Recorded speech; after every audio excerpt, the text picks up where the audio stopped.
morning, everyone, and welcome to today's session. The title of today's session is Types of ESG Systems, Off-the-Shelf versus Tailored, What Fits Your Organization? And in the next 25-30 minutes, we'll explore how to pick the right ESG system for your company needs. And we'll start talking spreadsheets that are still very often used in many companies and are very often the starting point.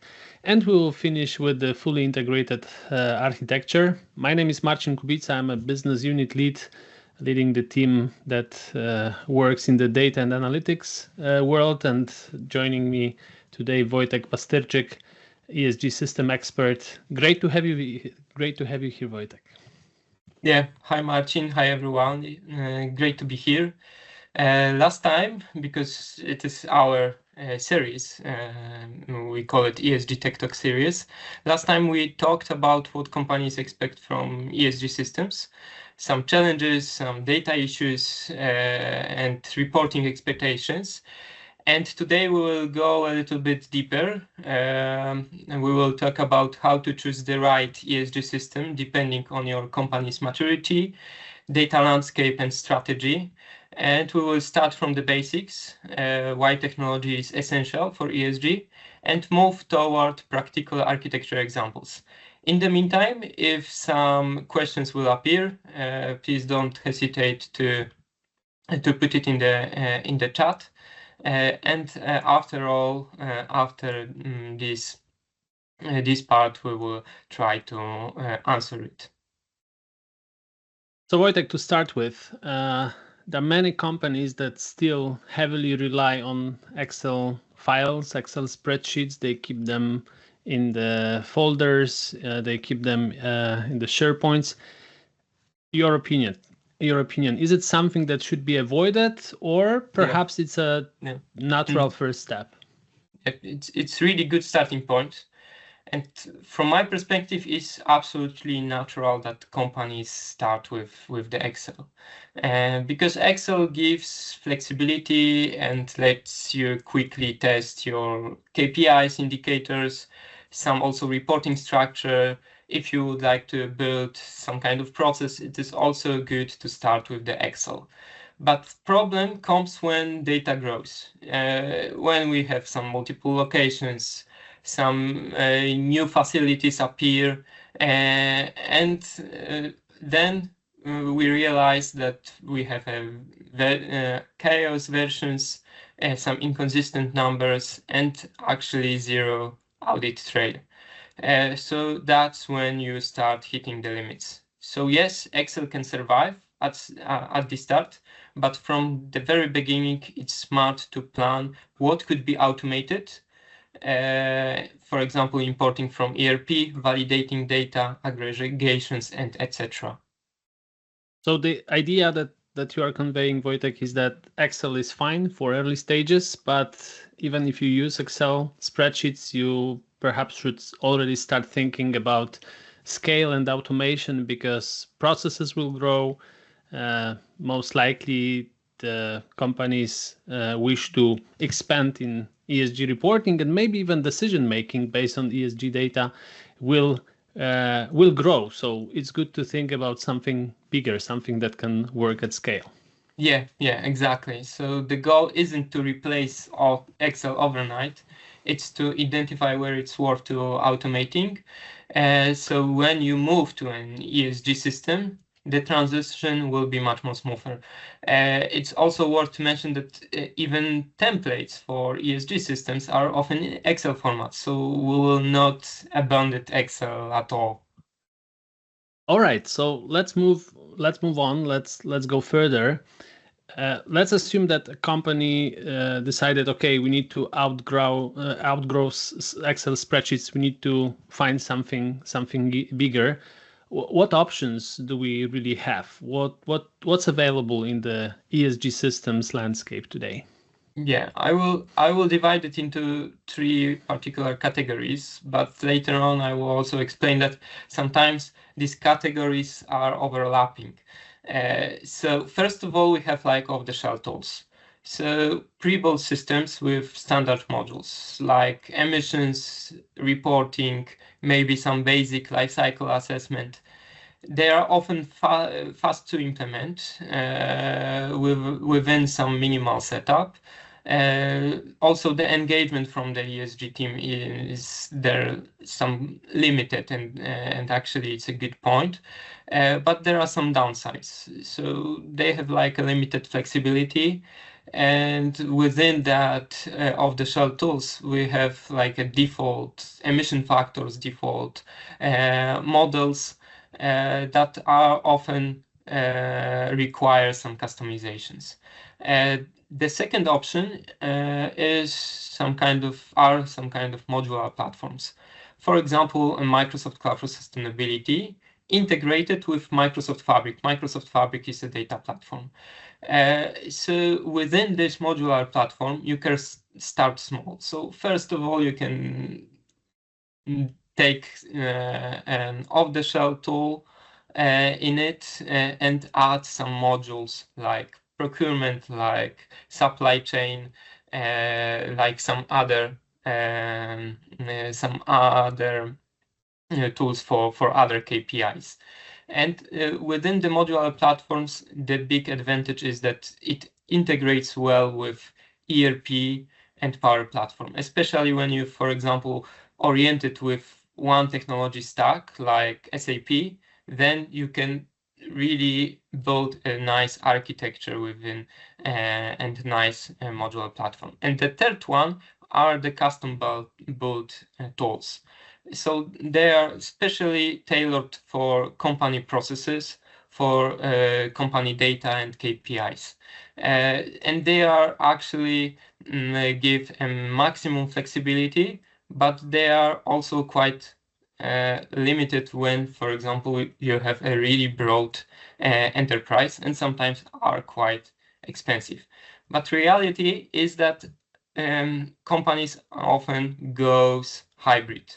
So they have like a modular base with some kind of custom extensions.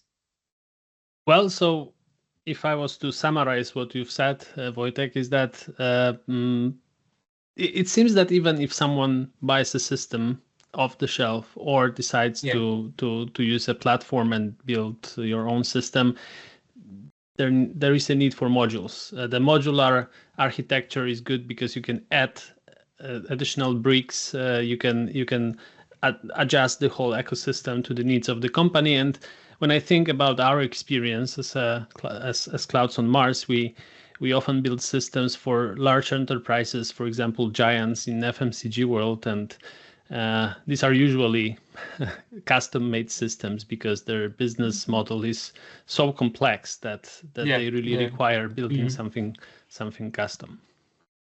Yeah, exactly. A single system might work for a small company when they, for example, they have requirements for a really one piece of fragment of sustainability, like emission of scope 1 and 2.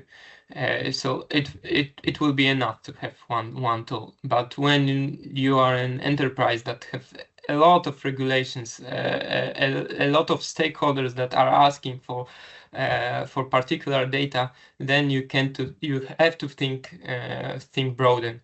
And I can also maybe share one publication made by Lina Kinderman from Green Cisco, and actually they prepare a really nice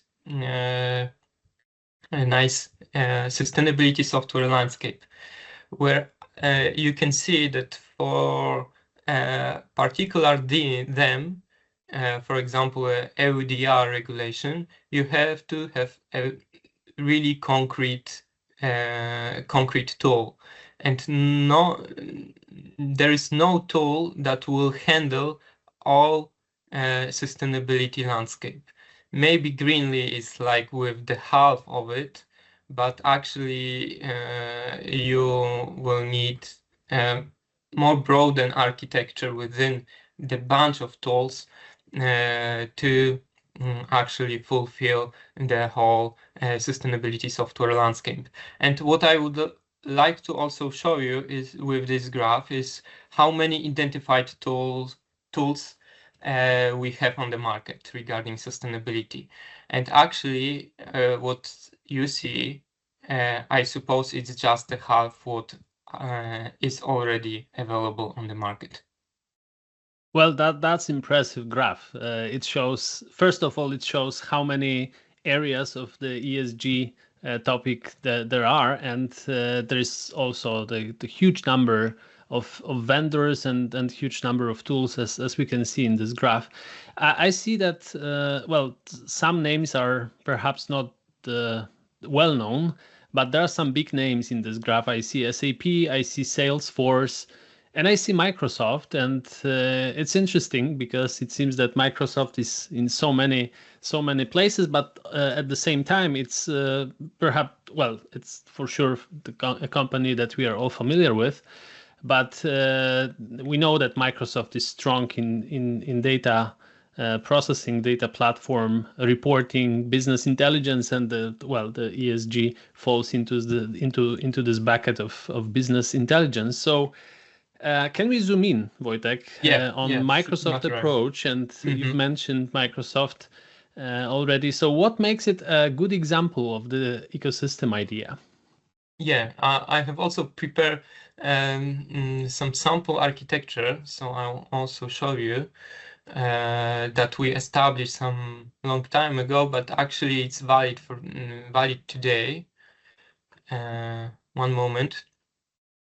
Now we can see full screen. Yeah, very nice. Yeah, and also worth to mention that other technology giants offer very similar approach. So, for example, SAP or IBM also established some kind of architecture based on cloud solutions. But when I'm trying to explain this, I often compare it to the layers of cake. So first layer of the cake is the bottom layer, and it is an integration and data management layer. And within that, with the Microsoft Cloud Sustainability, the Microsoft Fabric play the important role. And the Microsoft Fabric is some kind of data platform. And this platform is responsible for collecting and harmonizing data from the sources that are in the company. And these sources can be like ERP systems, energy systems, IoT, logistics, procurement, that can be ingested into Microsoft Fabric. And thanks to the medallion architecture, the data that we get it from the from these sources, from these systems, can be ingested, can be harmonized, can be clear, and data validation can be done. And when the data is already prepared in a well-structured way, then we can go to the next layer. And the next layer, the middle layer of it, could be, for example, a calculation layer. And in this calculation layer, we can connect a system, for example, a system for emission calculations or system for life cycle assessment. Within the Microsoft Cloud for Sustainability, we have Microsoft Sustainability Manager, so the main tool for emission calculations. So after on this layer some calculations are done, then it is possible to go back to Microsoft Fabric, and thanks to the Microsoft Sustainability Data Solution, it is possible to map our data with the required KPIs.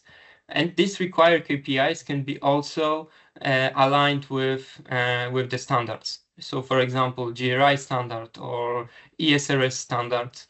And when the data is already mapped and commuted into standards, after that we have last layer, a visualization and reporting layer. that can be reflected in Power BI with nice fancy dashboards, interactive dashboards, and then could be also passed these dashboards to the stakeholders that need already that data for example, regulation requirements. What I also want to add is that if, for example, company has some other tools already in place, it is also possible to somehow ingest it into the architecture. So with the sample of, for example, ESG data entry app, we can establish it by ourselves. So, for example, it could be an app that will collect the energy consumption data. It could be on the phone, and facility manager that will collect the data from the meter readings can send the readings, and it will automatically appear in our system and automatically be calculated into emission and reflected in the dashboard. And of course, at the end of it, we can also establish dedicated dashboard. So whenever there will be a stakeholder that has a different need, it is also possible to get out the data from the system and reflect it on the dedicated dashboard. So Wojtek, a lot of perhaps difficult terms, sorry. especially for those not from data and analytics world. So if you can switch back to the previous slide, sure. I'd like to comment on a couple of things. So first of all, what you said is that we should read this slide from left to right, and on the left-hand side we have those ERP systems, maybe even Excel files, different sources of data in something that we call transaction systems, or the systems of record, where the data is actually produced, right? And for the reporting purpose, we need to take this data out of those systems and store it in the reporting layer.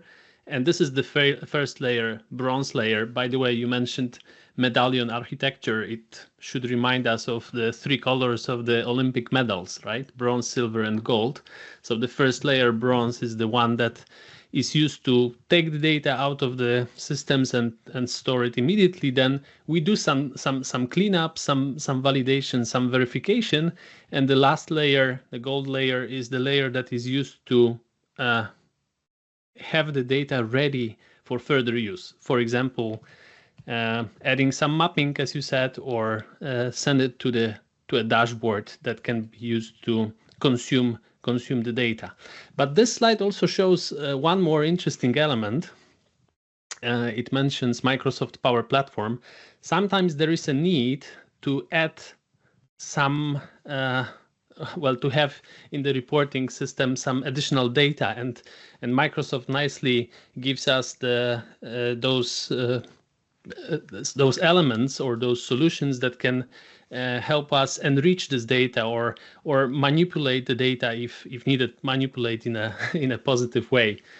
So sometimes you need to add some additional information, right? So it's a nice ecosystem, and again, it shows that this modular architecture and sometimes building some custom solution is often needed, especially if we talk about the larger companies. Well, you also mentioned using an app to get the reading from the meters. Of course, there are other ways to get reading from the meters. There are IoT solutions. Sometimes you can get this information from the invoices that can be processed automatically or semi-automatically. So there are several options, especially when you build a modular system or a custom-made system. All right, so now let's talk about the next steps. Let's imagine that we are about to select a system, but before we rush into system selection, what should come first? What's the right preparation for deploying a system in a company? So I think, and I also mentioned it within our first webinar, it's very important to understand the process that is already in place with your organization, the process and data ownership. So we have to know where each data point comes from, who maintains it, and how it actually flows.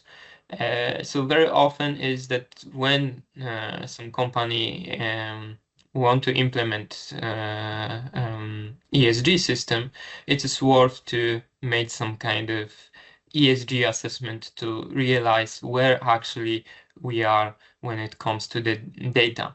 And common mistake with that is that the company is sometimes buying software first and then forcing process into it.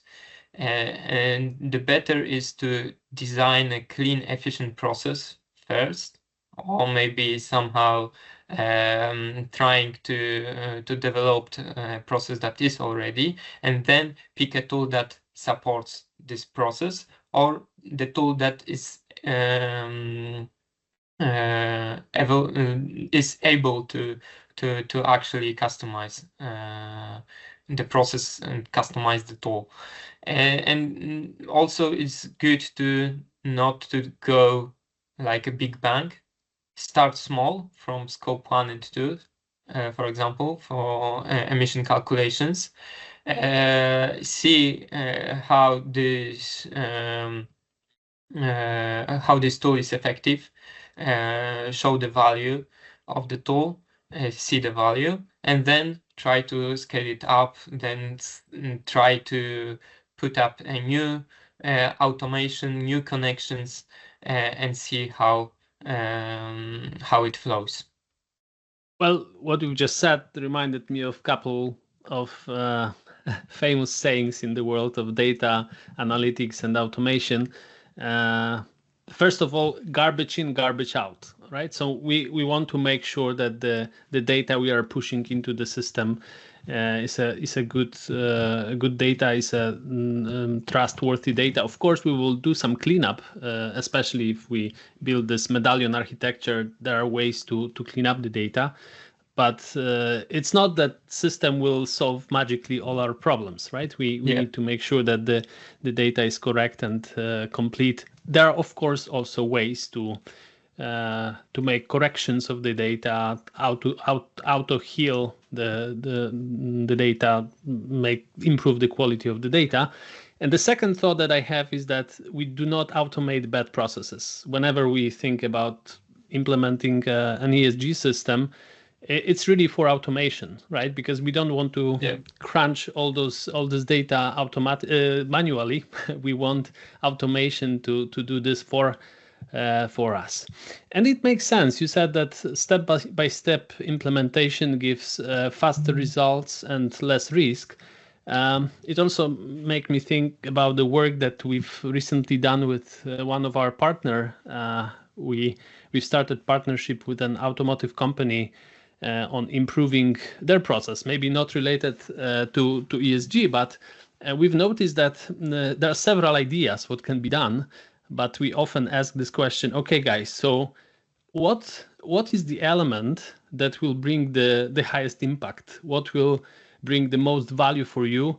Let's do this first, and then when we obtain some savings, then we will have perhaps additional resources to do further improvements. So the step-by-step approach really supports this thinking.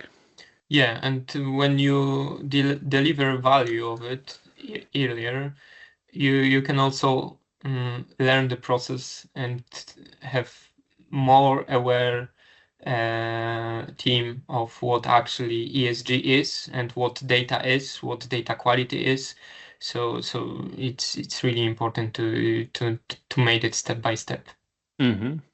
All right, so let's make it real. Can you share with us some examples of the ESG systems that you've worked on? I'm familiar with some of them that you want to mention, but Wojtek, this stage is yours, so if you can mention them. I believe further with our ESG Tech Talk cycle, we will more explore each case. But just to briefly interest you and our viewers, I prepare 3 simple cases, and it is some kind of a teaser of it. So the first case is related to Microsoft Sustainability Manager and implementation of it for the manufacturing company. So we start with also step by step. So we start with scope 1 and 2 calculations. As you know, scope 1 and 2 are mostly related to energy consumption, and we realized within that this company within the production facilities, they have like energy system for it, for manufacturing lines. And we integrate it with Microsoft Sustainability Manager automatically. And thanks to that, we had like within every month, we had like a live data that won't require any manual inputs regarding the energy. Of course, there was some other emission sources also for scope 3 and some other scope 1 and 2. Scope 3 is supply chain emissions. And for that, we establish a semi-automated way based on some specially made templates. And now we are trying to convince client to add Fabric to also have more accurate data ingestion with harmonization, with data quality checks, and etc. The second case, I know, Marcin, that you know a lot about this case because actually you also worked on it. So it was related to life cycle assessments. So client needed to analyze product level carbon footprints. So, and actually they already had some kind of calculation system for LCA. And we realized that we can get from that system the product carbon footprint and connect that data with the special dedicated tool. And in this dedicated tool, company is allowed to run what-if scenarios when it comes to different materials they use for production, with reflection of it, the level of emissions. So just to briefly give you an example, so they can ask a question and get an answer. How emission will change if they will use packaging with lower level of plastics? So this is a great example how ESG tool become a real strategic decision framework. So Wojtek, before I know that you are about to talk about the third one, if I can comment on the one that you've just discussed. So it's a beauty of data and analytics. I need to say, the tool that you just described shows that it is possible to have a tool not only that reports reality, but the what-if scenarios and the what-if simulations that you mentioned, they can help companies to really make business decisions. Those business decisions can be related with the emissions, with the ESG KPIs. But you can easily imagine that in line with those ESG KPIs, you can think about the cost of manufacturing the product. So you can easily imagine the what-if scenarios that can simulate cost along the ESG KPIs. So beautiful example of making an ESG tool also a business decision tool.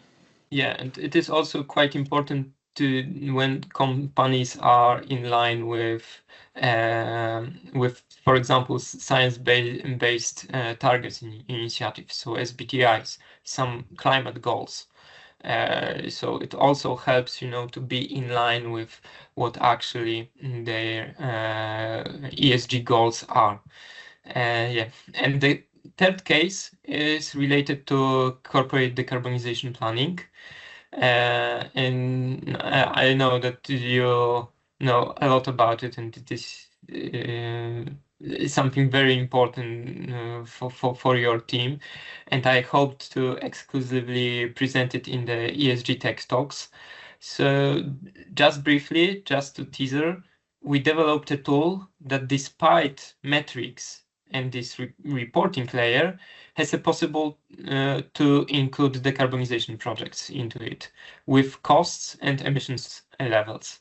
So thanks to that, company can decide which decarbonization project is in line with their climate goals and forecasts the level of their corporate emissions.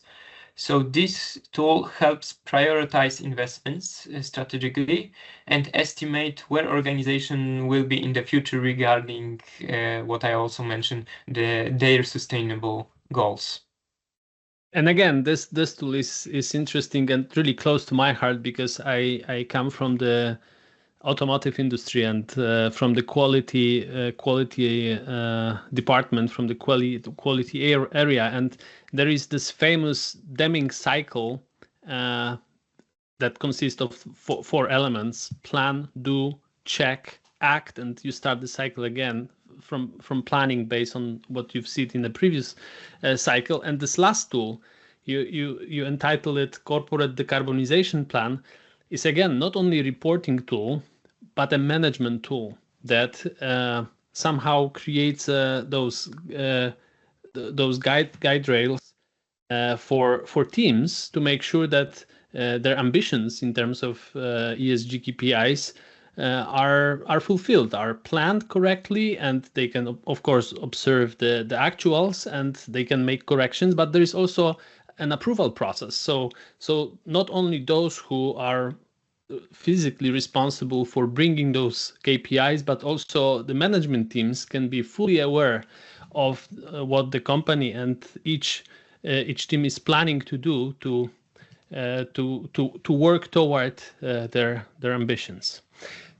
Summarizing this part, Wojtek, so when you talk about the ESG systems, they can evolve from compliance tools to real business decision platforms or management tools, and they can help companies in various ways to improve their business. Yeah, indeed.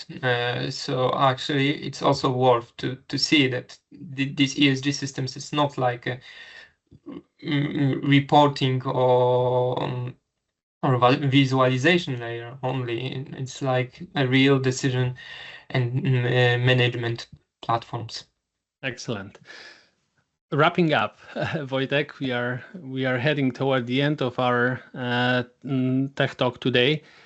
If you had to leave the audience with some takeaways, what would you mention?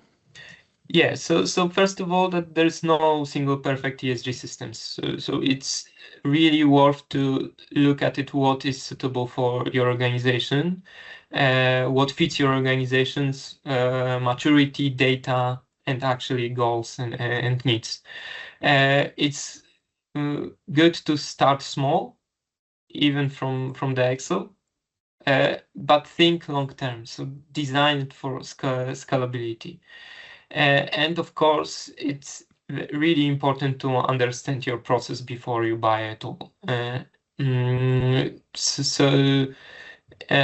Also, I think that quite relevant is to think about the hybrid architectures.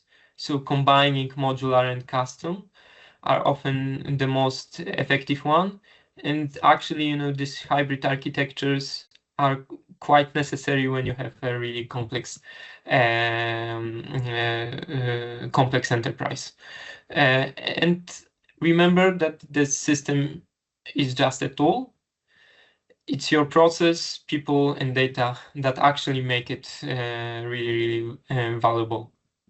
Very good summary, Wojtek. Thank you very much. And thanks everyone for joining.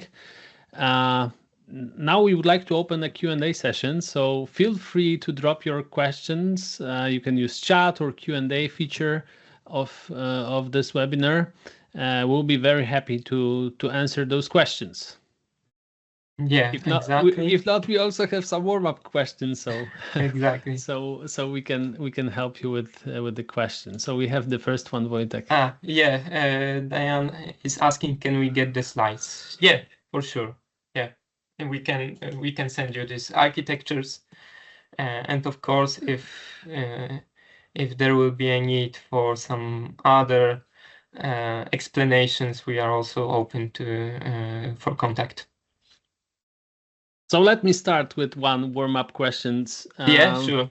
That we've received some time ago before the webinar. Is it possible to implement a portion or part of the ESG systems? For example, a reporting system without full emission calculations? Yeah, absolutely. It is possible, and actually, here it's quite important to have some kind of ESG assessment first to see what actually is in place within the company. So, for example, when there is already in place the emission calculation tool, then we will try to ingest it into the architecture, add it to the architecture, and also try to connect with the other module that we offer, for example, in reporting modules. All right. So maybe another one, the evolution of the ESG systems. What's your vision, Wojtek? What's going to happen in the coming years? Yeah, it's also quite interesting because nowadays on the market we see that there is plenty of ESG systems, and they appear and they are for different company needs, and it's really good. What I see right now is that there is a focus on two clear directions. So more automations. So using AI, using IoT, some predictive analytics to streamline data collection, and also forecasting. Some what if analysis that we also mentioned is quite a topic. And of course, a deeper integration. So connecting ESG systems with some other platforms, for example, financial platforms, supply chain platforms, and other enterprises data systems is really important. And this is why actually it's quite relevant to have data platforms that will combine all the data, that will harmonize this data in a proper way. Very good. Good. Well, we have a question in the chat. How can AI be used in such data architecture systems? Is it only to forecast KPIs? So, Wojtek, if I can pick this one. Yeah, sure. Go ahead. Indeed, interesting topics. And I'm glad that you mentioned that that there is a forecasting of KPIs because nowadays, when people think about AI, they usually think about chatbots or large language models. A challenge that is often present in many companies is how to improve the quality of the data. So sometimes there are anomalies that we need to detect and maybe even correct. Sometimes there are gaps in the data that needs to be somehow filled to make reliable KPIs. So it's not only forecasting, but also looking at the past data. It is necessary. And for example, we work with one of the FMCG giants, and the problem that they have is that they need to wait even a couple of weeks, sometimes even 3 months, for the data from their invoices, from the meters about the emission, the water consumption, energy consumption, and so on. But they would like to report it earlier. They need to report it after 1 month or 1 month after those emissions actually happened. So the challenge of making sure that we have right data, or if we can somehow assess the emissions based on maybe production volumes, it's also a challenge that can be given to AI and those machine learning algorithms, so they can fill those gaps. Mm-hmm. I can also add some cases that we had with AI that refers to emissions calculations. For example, we realized that a lot of time we spent with mapped the correct emission factor with the emission source, and actually we gave that that exercise to the chat. So actually, when we have a bunch of emissions for emission sources for category 1, scope 3, then it is a really challenge, you know, to map it, and it could be automatically mapped using AI, and only sometimes within like 10 or 20 of rows, it can be somehow checked if it was correctly mapped by AI. But for example, we also use AI as some kind of assistant when it comes to CSRD requirement.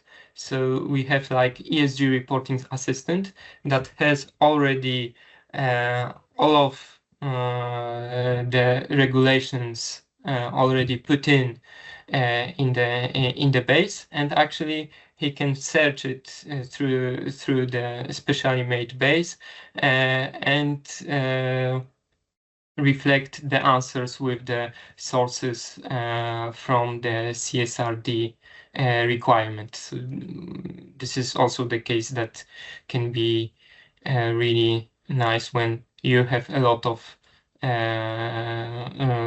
documents from CSRD and you would like to use AI to know exactly which one you need to report. Very good. Thank you, Wojtek. Well, we are running out of time, but if you have some additional questions, feel free to reach out. Maybe the easiest way is via LinkedIn. Wojciech Pastyrczyk or Marcin Kubica, you can drop a message, and we will be happy to connect with you. And one more comment, I mentioned that we are partnering with automotive company on developing some of our products. If your company would like to partner with us to hear firsthand what is happening in technology and what products we are having in mind, and maybe give feedback to those products, because we want to solve real life problems of different businesses. And if you decide that you want to be the first tester of the product, or the first one, the first company that we implement our prototypes, it will be nice, but it's not necessary. We can still talk about ideas, and especially we value your feedback. So if your company is interested in having such partnership with us, feel free to reach out to me. Thank you very much. Yeah. Don't miss our next webinar. We will be providing more information soon, so stay tuned. Follow the Clouds on Mars profile on LinkedIn. Thanks again, and have a great day. Thank you, Wojtek. Thanks a lot. Thanks a lot, and have a nice day. Bye-bye.